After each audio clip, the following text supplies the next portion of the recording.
Siberian Trap. Ito ay nagsisimula sa Sicilian Defense, E4, C5. Then, papasok sa line ng Smith-Morra Gambit accepted, D4, C takes D4, C3, D takes C3, Knight takes C3.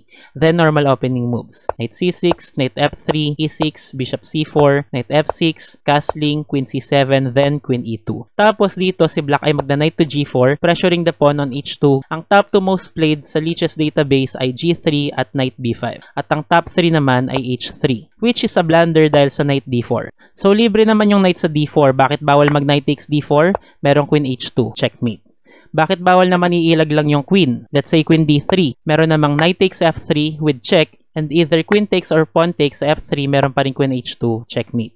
So, undeadly talaga yung Knight sa G4. Bakit bawal mag-H takes G4 na lang? Again, may atake sa Queen. So, Knight takes E2 with check, and after Bishop takes, Queenless na si White. So, it's either a fancy mate or material advantage for Black. At ang tawag dito ay